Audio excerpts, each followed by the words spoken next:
हमारे आज के इस सफ़र की शुरुआत एट रूपम सिंह 238 की एक छोटी सी कविता की कुछ पंक्तियों से करते हैं। मन क्यों हमेशा कुछ सीखना चाहता है, रोकने पर भी रुकना नहीं चाहता है। ये एक ऐसा सवाल है जो सुनने में तो बहुत सीधा साधा लगता है, पर शायद हम सब ने कभी ना कभी इसे खुद से पूछा जरूर होगा। और यही यही इस कविता की खूबी है। ये ऐसे ही सीधे साधे सवालों से शुरू होकर हमें बहुत गहरी सोच में डाल देती है। कविता का शीर्षक है कल्पनाओं से परे एक किताब, और ये वाकई हमें हमारी कल्पना की हदों के पार ले जाती है। बिल्कुल, आज हम इसी कविता को आधार बनाकर एक बहुत ही दिलचस्प विचार की गहराई में उतरेंगे कि हमारी जिंदगी एक किताब है। लेकिन ये कोई मामूली किताब नहीं है। ये वो किताब नहीं जिसे हम खरीदते या पढ़ते हैं, बल्कि वो जिसे हम हर पल हर सांस के साथ खुद लिखते हैं। अच्छा। और सबसे हैरान करने वाली बात, इसकी छपाई किसी कागज पर नहीं बल्कि हमारे आसपास के लोगों के दिमाग में होती है। वाह, एक तरह से कहें तो हम सब अपनी अपनी एक जीवित जीवनी लिख रहे हैं। हाँ, जिसके पाठक दूसरे लोग हैं। ये विचार जितना रोमांचक है उतना ही जिम्मेदारी का एहसास भी कराता है। सही कहा। तो आज का हमारा मकसद यही है कि इस अनोखे रूपक को परत दर परत खोला जाए और ये समझा जाए कि ये हमें हमारे कर्मों, हमारे रिश्तों और उस विरासत के बारे में क्या सिखाता है जो हम अपने पीछे छोड़ जाएंगे। चलिए शुरू करते हैं। इस कहानी में कुछ बड़े चौंकाने वाले मोड़ हैं, तो आज हम इसी कहानी की परतों को खोलने वाले हैं। ये जिंदगी की किताब आखिर है क्या? इसकी स्याही क्या है, इसके पन्ने क्या हैं, और सबसे बड़ा सवाल, इसे लिख कौन रहा है, और उससे भी जरूरी, इसे पढ़ कौन रहा है। चलिए इस अजीब सी किताब को समझने की कोशिश करते हैं। तो कहानी की शुरुआत होती है जब एक आदमी अपने मन से थोड़ा परेशान होकर कहता है, देखो भाई, हमने तो जरूरत की सारी किताबें पढ़कर अपनी गृहस्थी जमा ली, अब तुम ये फिर से किताबों की बातें लेकर मत बैठो। एक तरह से वो कह रहा है कि प्रैक्टिकल लाइफ के लिए जो पढ़ना था पढ़ लिया, अब ये फिलॉसफी बंद करो। ये बहुत ही रिलेटेबल फीलिंग है। हम अक्सर ज्ञान को एक टूल की तरह देखते हैं, एक डिग्री, एक स्किल, कुछ ऐसा जिससे हमारा काम चले। उस आदमी के लिए ज्ञान का मकसद पूरा हो चुका है। उसे लग रहा है कि मन कोई फालतू की बात कर रहा है। यहीं पर मन एक बड़ा दिलचस्प फर्क बताता है। वो कहता है कि दुनिया में दो तरह की किताबें हैं। पहली, जिसे वो मानव निर्मित कहता है, जिनकी सारी बातें पहले से ही कागज पर छपी थी। इसे ऐसे समझिए जैसे कोई रेसिपी बुक हो या इतिहास की किताब। सही। उसका ज्ञान स्थिर है। उसमें जो लिखा है वो सबके लिए एक जैसा है। लेखक अलग है और पढ़ने वाला अलग। सही। वो ज्ञान हमसे बाहर की चीज है जिसे हम बस हासिल करते हैं। बिल्कुल। पर फिर मन दूसरी किताब का जिक्र करता है और यहीं से मामला कह सकते हैं गहराना शुरू होता है। वो कहता है जिंदगी की किताब बिल्कुल अलग है और इसे लिख पाना थोड़ा कठिन है। ये कोई बनी बनाई किताब नहीं है जिसे बस पढ़ना है। इसे तो हर रोज लिखना पड़ता है और ये काम आसान नहीं है। यहाँ कठिन शब्द बहुत जरूरी है। क्यों कठिन है? क्योंकि एक रेसिपी बुक पढ़ने में सिर्फ दिमाग लगता है, लेकिन जिंदगी की किताब लिखने में आपका पूरा वजूद, आपकी हर भावना, आपका हर फैसला दांव पर होता है।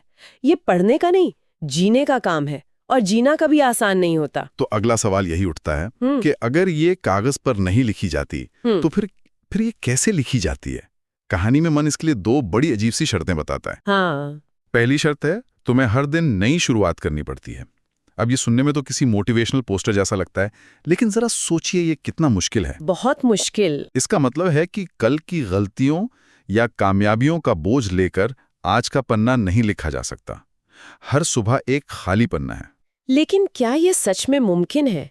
हर दिन नई शुरुआत, ये सुनने में अच्छा लगता है, पर हमारे पिछले अनुभव ही तो हमें बनाते हैं। क्या अतीत को पूरी तरह से मिटाना सही भी है? यही तो सवाल है। और शायद कहानी का मतलब ये नहीं है कि अपनी याददाश्त मिटा दो। शायद इसका मतलब ये है कि अतीत को एक बोझ मत बनने दो। जैसे अगर कल का दिन बहुत खराब गया तो आज सुबह ये सोचना कि आज भी खराब ही जाएगा, ये अपने आज के खाली पन्ने पर कल की स्याही गिराने जैसा है। अच्छा, इस तरह से अतीत से सीखो पर उसके कैदी बनकर मत रहो। हाँ। अगर आप कल की सफलता के घमंड में हैं या कल की हार के दुख में, तो आप आज का अध्याय ईमानदारी से नहीं लिख पाएंगे। आपकी लिखावट पर अतीत की परछाई होगी। ये मुश्किल है, इसके लिए बहुत हिम्मत चाहिए। और दूसरी शर्त भी उतनी ही गहरी है। मन कहता है ईश्वर द्वारा निर्मित इस सृष्टि में खुलकर जीने की इच्छा शक्ति रखनी पड़ती है। यहाँ दो बातें हैं, खुलकर जीना और उसके लिए लगने वाली इच्छा शक्ति। खुलकर जीना का मतलब क्या हो सकता है? शायद डर, शर्म और बनावटीपन से आजाद होकर जीना। हम सब पर कितने दबाव होते हैं, लोग क्या कहेंगे, मैं ऐसा करूंगा तो मेरा क्या होगा। इन सब डर की परतों को हटाकर जो आप असल में हैं वैसे जीना। और इसके लिए इच्छा शक्ति यानी विल पावर लगती है। ये अपने आप नहीं होता। जैसे मान लीजिए आपको किसी दोस्त को कोई कड़वा सच बताना है जो उसके भले के लिए है। एक रास्ता है चुप रह जाना, रिश्ते को बचाने के लिए। दूसरा है हिम्मत करके खुलकर वो बात कहना। उस एक पल में आप अपनी किताब का एक बहुत सच्चा वाक्य लिख रहे होते हैं और उसके लिए इच्छा शक्ति चाहिए। बिल्कुल सही उदाहरण है। तो ये किताब हमारे रोज के फैसलों से, हमारे कर्मों से और हमारी नीयत से लिखी जा रही है। हर छोटा बड़ा चुनाव एक नया शब्द या एक नया पैराग्राफ जोड़ता है। आप किसी को देख के मुस्कुराएं, ये एक छोटा सा वाक्य है। आपने किसी की मदद की, ये एक पूरा पैराग्राफ हो सकता है। यहां तक तो ठीक है, एक खूबसूरत फिलॉसफी है। लेकिन कहानी में जो आदमी है वो हमारी तरह ही सोचता है। उसे ये सब हवाई बातें लगती हैं। वो मजाक उड़ाते हुए कहता है, मैंने तो आधी जिंदगी जी ली पर कोई किताब नहीं लिखी। तुम किस किताब की बात कर रहे हो? क्यों झूठ-मूठ की कहानियां बना रहे हो? और ये रिएक्शन बहुत जरूरी है। ईमानदारी से कहूं तो पहली बार सुनने पर शायद मेरा भी यही रिएक्शन होता। कौन सी किताब, कहाँ है? मुझे तो कोई कागज स्याही नहीं दिख रही। बिल्कुल। वो एक ठोस सबूत मांग रहा है। बस। और इस मजाक पर मन एकदम गंभीर हो जाता है। कहानी कहती है कि वो दुखी हो गया क्योंकि वो एक बहुत गहरा सच बताने की कोशिश कर रहा था जिसे वो आदमी मजाक समझ रहा था। और फिर मन वो राज खोलता है जो इस पूरी बातचीत का दिल है। और ये वो हिस्सा है जिसने मुझे सच में सोचने पर मजबूर कर दिया। मन कहता है, तुम्हारी खुद की लिखी किताब तुम्हें नहीं दिखेगी। एक मिनट, क्या मतलब मैं पूरी जिंदगी एक किताब लिख रहा हूं और उसे मैं खुद पढ़ ही नहीं सकता? ये तो बड़ी अजीब बात है। एक ऐसा लेखक जिसे अपनी ही रचना देखने की इजाजत नहीं है, तो फिर ये लिखी कहाँ जा रही है? मन ठीक यही बताता है। वो कहता है, क्योंकि ये किताब किसी कागज पर नहीं, लोगों के मस्तिष्क में छपी होगी। ओह वाह, इसने तो पूरा खेल ही पलट दिया। इसका मतलब मेरे जीवन की कहानी का कैनवस मेरा अपना दिमाग नहीं बल्कि दूसरे लोगों का दिमाग और उनकी यादें हैं। क्या है? हम जो भी करते हैं, हमारा व्यवहार, हमारे शब्द, हमारी मदद, हमारा धोखा, वो हवा में गायब नहीं होता। वो दूसरों के मन पर एक कहानी की तरह छप जाता है। हमारा चरित्र, हमारी अच्छाई, हमारी बुराई, सब कुछ दूसरों की यादों में एक कहानी बनकर दर्ज हो रहा है। तो जब मैं ऑफिस में किसी सहकर्मी की मदद करता हूं तो मैं उसके दिमाग में अपनी किताब का एक अच्छा अध्याय लिख रहा हूं। हाँ। और जब मैं ट्रैफिक में किसी पर बेवजह चिल्लाता हूं तो मैं उसके दिमाग में एक बुरा अध्याय जोड़ देता हूं। और मुझे शायद याद भी नहीं रहता, पर उसके लिए वो एक पक्की याद बन जाती है। ठीक यही। और सोचिए ये कितना बड़ा सच है। हमें अपने बचपन के किसी टीचर की कोई अच्छी बात आज तक याद रह जाती है। वो उस टीचर की किताब का एक पन्ना है जो हमारे दिमाग में छपा हुआ है। सही बात है। या किसी दोस्त का दिया हुआ धोखा जो सालों बाद भी दर्द देता है, वो भी एक अध्याय है।